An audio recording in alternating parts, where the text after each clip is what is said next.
Hello again. My name's Ray and this is Selling at the Bar with Ray.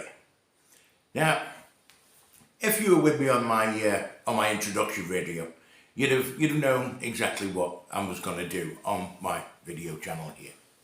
And that is to give you the basis of getting a good career in sales.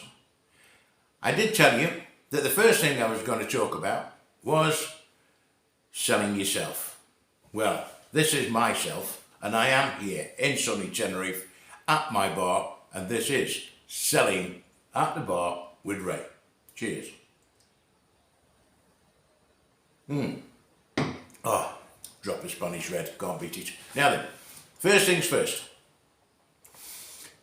It's a basic flaw with a lot of salespeople who just start. They skip it, they disregard it, they do not give it enough attention. But it can also mean that the people who've been in sales for a while think they're so good, they can start to skip this one and get onto their really good sales techniques. Let me tell you, it don't work. It don't work.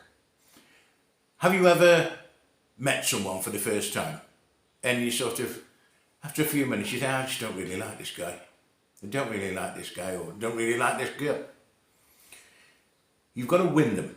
First impressions last. Never forget that. So never ever forget the selling of yourself first, before anything else. Remember, if that person doesn't like you, I don't care if you're selling a Rolls Royce for 10 quid. He ain't going to buy it from you. He don't like it. So, what do? Well, first of all, ask questions. What do you ask questions about? Be aware. When you walk into someone's house, be aware. When you walk into someone's office, be aware. Be looking around. What can you see? There's photographs. There are pictures. There's trophies maybe. Especially if you walk into someone's office and they're a keen sportsman, or were. Like I was. No comments on that, please. But those things people are interested in. If there is pictures of their kids, incredible. Talk about people's kids. If they've got a photograph of their kids in the office, they are a loving parent. So, ask questions.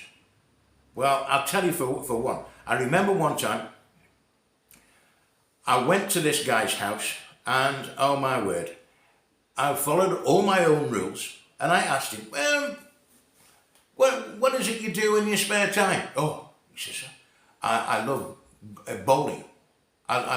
Bowling down the park. We've got a park down here. We've got 4 bowling greens. Oh, I said, I absolutely would love to be able to do that. It's a bit confusing for me though. I don't know whether you know, but the bowls have got like a dent on one side. I think they call that the thumb. And they've got a bevel on the other side. And I think that they called it the finger. It's how they swivel the ball around like that. I said, how'd you do that? And I kept on asking questions and asking questions. This guy, I was his best friend. I was his best friend because he could talk about bowls to me. His wife isn't listening when he's talking about bowls, but I was listening. I was bored out my brain in here, but I was listening. Can you imagine talking for about an hour about flat green bowling? By heck, it's a good job, but I did get the deal. Now, these things you've got to be able to do. You've got to be able to remember when you're walking in someone's house, when you're walking in someone's office. Look around you. Look around. Don't ever forget it. Because you do that, you get on the right side of these people. You become their best friend for the evening. Another one I'll give you an example of. I went to a guy's house, Mr. King in Sheffield. Mr. King in Sheffield loved flying. I don't. I hate it with a passion. It scares the living daylights out of me. But as far as I was concerned, that night I loved flying. The worst part about that particular night was an ex-girlfriend was with me. She wanted to just come along to have a look. She was listening and listening and listening. What happened? 2 weeks later, I found myself at the airfield in Sheffield, or just outside Sheffield, over 3,000 feet in the air, in a two-seater Cessna. By word, I was having a baby. It scared me to death. But I got the deal out of Mr. King. Now these are the things that you've got to get into your head. Please remember, Rolls-Royce for a tenner, not from you, don't like you. Be aware.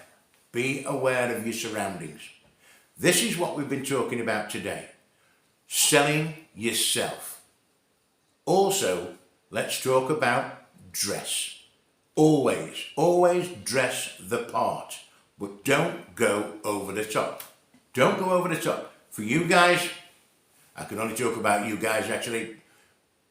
Always, it's always been my impression, shirt, tie, jacket, at least. No jeans, always trousers, suit preferably. But please remember, if you are young, please don't. Fashion has to go out the window.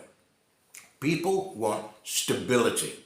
They want to, if they're going to talk to you about several £1,000s of investment or several £1,000s of home improvements, or you're going to get a contract from a company worth several hundreds of thousands of pounds maybe, then they want to know that you are stable.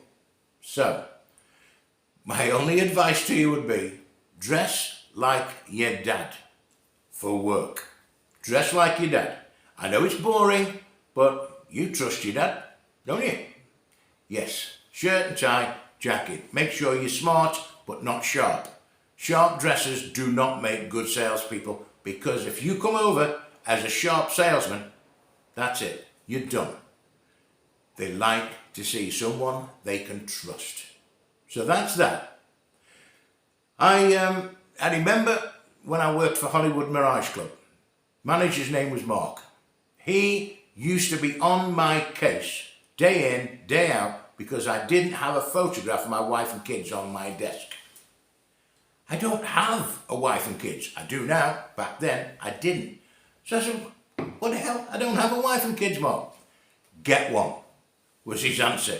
Get one. I ended up, and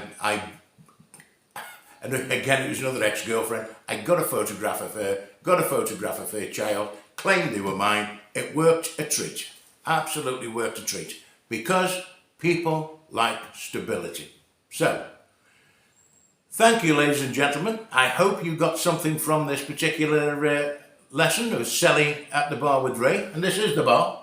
So, until next time, cheers.